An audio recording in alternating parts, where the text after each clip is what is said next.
साबित होता है कि मोदी सरकार को दरअसल अपने नागरिकों के हितों की कोई चिंता नहीं है। मोदी सरकार साम्राज्यवाद की दलाली कर रहा है और मोदी सरकार खुले आम अमेरिका का समर्थन कर रहा है। ये उनका रवैया, ये ढुलमुल रवैया, ये क्लियर कट पोजीशन ना लेना, ये साबित करता है कि किस तरीके से दुनिया की साम्राज्यवाद के विरुद्ध लड़ाइयों में कैसे दुनिया के नागरिक ही, उत्पीड़ित राष्ट्रों के नागरिक, दुनिया की जनता, भारत के मजदूर, हम भारत के मजदूर, किसान, छात्र, नौजवान, महिलाएं, हम लोग यहाँ खड़े होकर आज फिलिस्तीन की जनता के साथ, फिलिस्तीन की महिलाओं के साथ हम अपनी एकता को प्रदर्शित कर रहे हैं। लेकिन क्योंकि हमारी सरकार, हम अपनी सरकार को भी आज के प्रदर्शन के द्वारा हम उनको मजबूर करना चाहते हैं, हम उनको आह्वान करते हैं कि उत्पीड़ित राष्ट्रों की जनता के समर्थन में खड़े होइए, ना कि साम्राज्यवादी लूट के पक्ष में। चाहता क्या है आखिर, जब मानवता का ऐसे नरसंहार होता रहे? इजराइल ये चाहता है कि किस तरीके से जो मूल बात साम्राज्यवाद की होती है कि वो जनता और जनता के रिसोर्सेज, क्योंकि वो पूरा इलाका जो है तेल का धनी इलाका है, इसलिए साधनों के ऊपर कब्जे की ये सारी लड़ाई है। साधनों के ऊपर कब्जा, दुनिया के अंदर दुनिया को हत्याओं और लूट, साम्राज्यवाद की लूट के लिए दुनिया को एक युद्ध में झकझोर देना, ये इजराइल की मंशा है, ये अमेरिका की मंशा है। और जिस तरह से फिलिस्तीन की जनता शहीद होकर के लगातार शहीद हो रही है, अपने लगातार विरोध के बावजूद फिलिस्तीन की महिलाएं, फिलिस्तीन के नौजवान, फिलिस्तीन के लोग, फिलिस्तीन के उत्पीड़ित लोग जिस तरह से साहस के, शहादतों के नए से नए आयाम खड़े कर रहे हैं, निश्चित तौर पर ये दुनिया की लड़ती हुई जनता को, दुनिया की लड़ती हुई जनता को एक बहुत प्रेरणा दे रहा है। और दुनिया की जनता फिलिस्तीन की जनता के साथ खड़ी है। मानवता के हत्यारे हैं साम्राज्यवादी ताकतें और साम्राज्यवादी ताकतों के दलाल। इनको मानवता से, इनको इंसानियत से, इनको बच्चों से, इनको माओं से, इनको औरतों से, इनको जनता से कोई लगाव नहीं है। ये सिर्फ और सिर्फ साम्राज्यवादी लूट को बढ़ावा देना चाहते हैं, जनता की हत्या करके, लोगों को मार करके। लेकिन जनता को ये मंजूर नहीं है। फिलिस्तीन की जनता ये दिखा रही है, दुनिया के उत्पीड़ित राष्ट्रों की लड़ती हुई जनता ये दिखा रही है। तो भारत अगर इसमें पहल करता तो कुछ हो सकता है? बिल्कुल, बहुत कुछ हो सकता है। भारत एक मजबूत देश है। भारत एक ऐसा देश है जिसके ऊपर आज दुनिया की आंख लगी हुई है, क्योंकि भारत के अंदर संसाधन है। भारत एक बहुत बड़ी मार्केट है। अगर आज भारत की सरकार क्लियर कट पोजीशन ले ले अमेरिका के खिलाफ, इजराइल के खिलाफ, फिलिस्तीन के प्रति जो हमारा ट्रेडिशनल, जो हमारा पारंपरिक समर्थन है, आज भारत सरकार अगर ये तय कर दे कि इजराइल के साथ हम सारे संबंध तोड़ते हैं, हम नहीं भेजेंगे इजराइल में, जहां पर फिलिस्तीनी मजदूरों के स्थान पर भारत के, खासकर उत्तर प्रदेश के मजदूरों को भेजा जा रहा है और उनका जिस तरह से महिमा मंडन किया जा रहा है, जिस तरह से हथियारों की सप्लाई भारत सरकार से, भारत की धरती से की जा रही है, अगर आज भारत सरकार इन तमाम संबंधों को विच्छेद कर दे तो निश्चित तौर पर इसका बहुत बड़ा असर अमेरिका और इजराइल के ऊपर पड़ेगा और फिलिस्तीन की लड़ती हुई जनता को वास्तव में एक असली समर्थन मिलेगा। देखिए, भारत के अंदर तो दिक्कत यही है, ये जो जिस तरह की मुहिम है, ये जनता को जो है केवल जिस तरह से आज देश की आर्थिक परिस्थिति कर दी गई है, रोजगार खत्म होता जा रहा है, कि खेती किसानी इतने ज्यादा संकट में है, महिलाओं की सुरक्षा प्रतिदिन खत्म होती जा रही है, तो ये वास्तविक मुद्दे, शिक्षा आज इतनी ज्यादा जनता के पहुंच के बाहर होती जा रही है, ये वास्तविक मुद्दों के ऊपर संघर्ष ना हो सके, तो इसलिए बहुत सारी पिछड़ीगामी ताकतें, जिनको जो है भाजपा का समर्थन भी है, और जिस तरीके से ये देश को जो है एक ऐसी आग में धकेल देना चाहती है जिस आग में वास्तविक मुद्दे जो है संघर्ष के लिए ना आ सके। पर हम इनको भी चेतावनी देना चाहते हैं कि ये जितनी ऐसी कोशिश करेंगे, लेकिन जनता इनकी कोशिशों को नाकाम करती रहेगी और कर भी रही है। कि भारत में जो बड़ी बड़ी बातें हो रही हैं कि यहाँ का पासपोर्ट, यहाँ का वीज़ा मोदी जी ने दिलवा दिया, वो उन सब की कितनी रोमानी बातें हैं वो समझ आता है।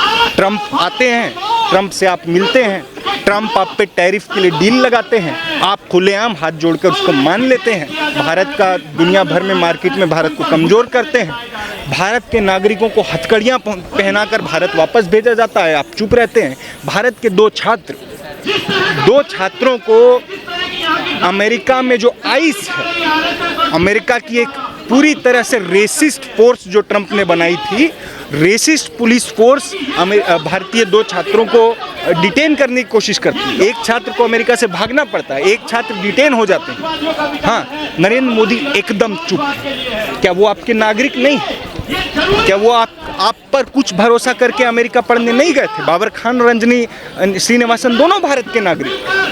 और हम देखते हैं ये जो फिलिस्तीन के पक्ष में बोल रही आवाज़ों पर जो दुनिया भर में हमला हो रहा है। महमूद खलील एक और स्टूडेंट थे कोलंबिया यूनिवर्सिटी, उनको अमेरिका डिटेन करके रखती है, आइस डिटेंशन सेंटर में डाल के रखता है। दुनिया भर में ये जो ताकतें हैं, साम्राज्यवादी ताकतें हैं, उनको ये समझ आ रहा है कि जनता ने फिलिस्तीन में हो रहे जनसंहार का और दुनिया में मुनाफे के बोलबाले का जो सीधा रिश्ता है वो उन्होंने पकड़ा है। अमेरिकन यूनिवर्सिटीज़, अमेरिकन कंपनीज सीधे तौर पे इजराइल को फंड कर रही हैं, इजराइल में जाकर मुनाफा कमा रही हैं और बड़ी बड़ी हथियारों की डील कर रही हैं। और इसी बीच में हमारे देश के प्रधानमंत्री जो कि खुद को बताते हैं कि देश का दुनिया भर में गौरव रोशन किया, आज फिलिस्तीन की जनता के समर्थन में खड़े होने की बजाय, अपने भारतीय नागरिकों के लिए आवाज़ उठाने की बजाय अमेरिका के सामने घुटने टेक रहे हैं और अडानी और इजराइल की किसी तरह हथियारों की डील हो जाए इसकी दलाली कर रहे हैं। हम यहाँ से नरेंद्र मोदी को कहना चाहते हैं कि आप जो अपना सीना गिनाते हैं, काम ऐसा करिए कि भारतीय लोग भी दुनिया में अपना सीना चौड़ा करके घूम सकें। आप लगातार देश को शर्मसार कर रहे हैं, दुनिया में शर्मसार कर रहे हैं। आपके देश की लेगेसी है साम्राज्यवाद और उपनिवेशवाद के खिलाफ लड़ना, आप उस लेगेसी को कमज़ोर कर रहे हैं। आप दुनिया की सबसे वायलेंट ताकतों के सामने घुटने टेक रहे हैं, आप माथा रगड़ रहे हैं, ये आप बंद करिए। हमारी मांग है कि ये सीज़ फायर लागू होना चाहिए और अमेरिका ने जिस तरह से गाज़ा के ऊपर बमबारी की है, हम उसका विरोध करते हैं और हम मांग करते हैं कि सीज़ फायर को सीरियसली इम्प्लीमेंट किया जाना चाहिए और मोदी सरकार को इसमें अपनी भूमिका अदा करनी चाहिए।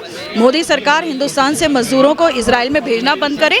मोदी सरकार तमाम जो ट्रेड और एजुकेशनल संधियां हैं उनको रद्द करे और मोदी सरकार अपने नागरिकों के हितों की रक्षा करे और मोदी सरकार दुनिया के अंदर ये स्थापित करे क्लियर कट पोजीशन लेकर के कि वो फिलिस्तीन के लोगों के साथ है और इस तरह से इजराइल के साथ अपने सारे राजनयिक संबंधों को विच्छेद करे। इस मांग के लिए हम आज यहाँ पर खड़े हैं। इस तरीके से आज अमेरिका दुनिया के अंदर अपनी दादागिरी को स्थापित करना चाहता है और सीज़ फायर को इजराइल को वो फोर्स ही नहीं कर रहा है। अमेरिका इजराइल के साथ खड़ा हुआ है और इजराइल जो है सीज़ फायर को किस तरह से रोक रहा है, दुनिया की जनता के सामने एक बार फिर से ये एक्सपोज हो गया है कि किस तरीके से उन्होंने निहत्थे लोगों को, वो लगातार निहत्थे लोगों को मारते रहे हैं। फिलिस्तीन की जनता के लगातार विरोध के बाद वो मजबूर हुए सीज़ फायर के लिए, लेकिन वो कितने ज़्यादा, उनको कोई फिक्र नहीं है कि जो सीज़ फायर, उनको इंटरनेशनल संधियों की फिक्र नहीं है, उनको इस बात की फिक्र नहीं है, यूएनओ रेजोल्यूशंस की उनको कोई फिक्र नहीं है और दुनिया को वो साम्राज्यवादी युद्धों के अंदर झकझोर देना चाहते हैं। और इस तरह का बर्बर हमला करके उन्होंने फिर से ये दिखा दिया है कि अमेरिका को, इजराइल को, दुनिया के उत्पीड़ित राष्ट्रों की कोई फिक्र नहीं है। वो जनता की हत्या करने में उनको कोई गुरेज नहीं है। ये हमला एक बार फिर से साबित कर रहा है अमेरिका का असली चरित्र एक्चुअली सामने आ रहा है कि किस तरीके से, और अमेरिका का तो और ज्यादा चरित्र सामने आ रहा है जिस तरीके से उन्होंने अभी हाल ही में एक हिंदुस्तानी बच्ची को, छात्रा को, जिस तरीके से वो सेल्फ डिपोर्टेशन करके हिंदुस्तान आई क्योंकि उनके बारे में ये बात आ गई थी कि उन्होंने फिलिस्तीन के समर्थन में कुछ कार्यक्रम करने की चेष्टा की है और हिंदुस्तान की सरकार ने उस अपनी छात्रा के समर्थन में न रहते हुए किस तरीके से अमेरिकी दादागिरी को वो समर्थन कर रहे हैं, किस तरीके से अमेरिका जो पूरी दुनिया के अंदर साम्राज्यवादी लूट कर रहा है, उस लूट के समर्थन में किस तरीके से उस लूट को उजागर करता है मौजूदा अमेरिकी रवैया। एक्चुअली वो दुनिया के अंदर, क्योंकि अमेरिका की दादागिरी, अमेरिका चाहता है कि किसी भी तरीके से उसकी दादागिरी बनी रहे, इसलिए वो इजराइल को फोर्स नहीं करता है, इसलिए वो इजराइल के साथ अपने संबंध नहीं विच्छेद करता है। और भारत सरकार जो दुनिया की आज इतनी बड़ी, इतना बड़ा क्षेत्र है, अगर भारत सरकार एक पोजीशन ले ले, भारत सरकार जो अपनी एक परंपरागत पोजीशन से अभी लगातार उससे अलग अलग हो रही है। देखिए, क्योंकि आर्थिक, जब तक भारत का आर्थिक संकट, भारत को जिस तरीके से आज हम देख रहे हैं, भारत के अंदर, भारत के जंगलों में जिस तरह से ऑपरेशन कगार के नाम पर छत्तीसगढ़ के अंदर निरीह आदिवासियों का कत्ल किया जा रहा है, जिस तरीके से वहां जो भी व्यक्ति थोड़ी सी बात करता है, मुकेश चंद्राकर की, पत्रकार मुकेश चंद्राकर की इतनी बर्बर हत्या और जिसके ऊपर कोई विशेष जो है कंडेमिनेशन और वो नहीं हुआ है, तो ये असल में ये स्थापित करता है कि किस तरीके से भारत सरकार आज भारत के जंगलों को, भारत की जमीन को, भारत के संसाधनों को, भारत के लोगों की मेहनत को किस तरीके से बड़े बड़े कॉरपोरेट घरानों के हवाले कर देना चाहती है, और ये जानते हैं कि जनता का जीवन अति बदहाल इनकी नीतियों के चलते हो रहा है। मंत्री बोले कि 26 तक हम कर देंगे खत्म नक्सलवाद को देश में, 2026 तक देश से नक्सलवाद खत्म हो जाएगा। देखिए, क्वेश्चन ये है कि सवाल नक्सलवाद का नहीं है, सवाल ये है कि भारत का संविधान जिस तरह से विरोध का अधिकार देता है और विरोध के अधिकार पर जिस तरह से हमला करने की चेष्टा कर रहे हैं, परंतु इनके हमले जो है निश्चित तौर पर जनता नाकाम करेगी। इनको थोड़ा झटका 24 में लगा है और हम समझते हैं कि भारत की जनता इनकी मंसूबों को और ज्यादा स्पष्ट तौर पर समझ रही है और वो अपने संघर्षों को व्यापक एकता के साथ और ज्यादा बुलंद करेगी और इनको नाकाम करेगी। तो नक्सलियों को खत्म करने का जो इन्होंने टारगेट रखा है, क्या वाकई में नक्सलवाद खत्म हो जाएगा? देखिए, क्वेश्चन यहाँ पर यह है कि आप भारत की जनता के विरोध करने के अधिकार के ऊपर हमला नहीं कर सकते और भारत की जनता अपने विरोध करने के अधिकार पर होने वाले हमलों को निश्चित तौर पर नाकाम करेगी। सरकार है छत्तीसगढ़ में, तो अब हमें पूरी सुविधा है वहाँ पर। देखिए, बिल्कुल देखिए, इसीलिए ये मूलवासी मंच जो बिल्कुल एक संवैधानिक चीजों के तहत जो अपना काम कर रहा था, चिट्ठी पत्री करता था, उसको भी इन्होंने प्रतिबंधित कर दिया है। लेकिन जनता समझ रही है कि इनकी असली मंशा है देश को कॉर्पोरेट के हवाले कर देना, और इनकी असली मंशा को नाकाम जो है भारत की जनता मिलकर के करेगी और फिलिस्तीन की जनता के साथ अपने कंधे से कंधा मिला करके तमाम उत्पीड़न और दमन के बाद फिलिस्तीन की जनता जीतेगी। ये भारत की जनता महसूस करती है। भारत में बहुत आवाज़ें हैं जो असल रूप में काम कर रही हैं। पंजाब में किसान लड़ रहे थे, सेंट्रल मिनिस्टर से मिलने गए, उनको मीटिंग के बाद डिटेन कर लिया गया। देश के मजदूरों ने 21 मई को जनरल स्ट्राइक का कॉल दिया। देश में छात्र लगातार लड़ रहे हैं। ये तो ग्रोक जो आया है, ये बेसिकली ये लोग आपके पॉलिटिकल ओपिनियंस का डेटा कलेक्ट करने का नज़रिया है। आपके पुराने डेटा के हिसाब से आपको आंसर्स देगा और आपकी पॉलिटिकल ओपिनियंस का डेटा कलेक्ट करेगा, जो बाद में जाके पार्टियों को बेचेगा, चुनावों में काम आएगा। तो ग्रोक कोई असली रेजिस्टेंस नहीं है। असली रेजिस्टेंस जनता लगातार लड़ रही है, जिसको कि जांच बिठाना और उसमें सच बोलने की बात जो कही जा रही है, क्या उस जांच बिठानी चाहिए तो प्राइवेसी पे बिठानी चाहिए।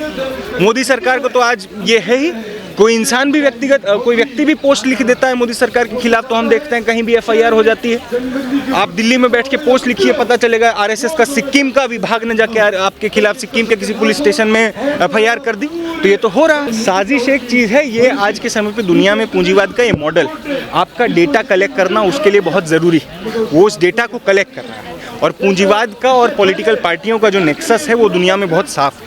हमने देखा कि ट्रंप के चुनाव जीतने में भी, ब्रेक्जिट में भी, नरेंद्र मोदी के चुनाव जीतने में भी ज़बरदस्त फोर्स इस तरह के एनालिटिकल टूल्स का लगता था, ज़बरदस्त फोर्स इस तरह के सोशल मीडिया कैंपेन्स का लगता था। अगर ट्विटर ये डायरेक्टली कर रहा है, उसमें हम लोगों को कोई रेजिस्टेंस नहीं ढूंढना चाहिए। हम लोगों को ये बात समझनी चाहिए कि वो पॉलिटिकल ओपिनियन से हमारा डेटा कलेक्ट करेगा। वो मस्क है, वो मोदी से उसको कोई दिक्कत नहीं है। मोदी तो ट्रंप मस्क के आगे सारे घुटने टेक दे। गरीबी खत्म करने की कोशिश करें।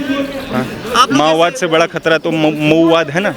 हाँ, जो तमाम विदेशी कंपनियों के साथ आज आप अग्रीमेंट करके भारत के लोगों से ज़मीन छीन रहे हैं। हाँ, भारत के मजदूरों को लिए लगातार बर्बाद स्थितियाँ पैदा कर रहे हैं। भारत के छात्रों के लिए हाँ, सरकारी यूनिवर्सिटियों को बर्बाद करके कह रहे हैं कि विदेशी यूनिवर्सिटी यहाँ पर आए मुनाफा कमाने। हाँ, गरीबी को ख़त्म करने की कोशिश करिए। नक्सलवाद क्या है? गरीबी से न लड़ाई का मामले को लेकर के बात उछाल रहे हैं, लेकिन वहीं पर आंतरिक मामलों पर भी नरेंद्र मोदी चुप रहते हैं, जैसे औरंगजेब की कब्र खोदने की बात। अब सर देखिए, इस मुद्दे पे बात होगी। औरंगजेब वगैरह भाजपा के बनाए हुए मुद्दे ही आप लोग पूछते रहिएगा तो उसका कोई फायदा नहीं है। हाँ, सही सवाल पूछने हम लोग यहाँ पर आए हैं। औरंगजेब वगैरह कर करके 10 साल इन लोगों की सरकार ऐसे ही मीडिया ने चलवा दी और चलवाना बंद करी।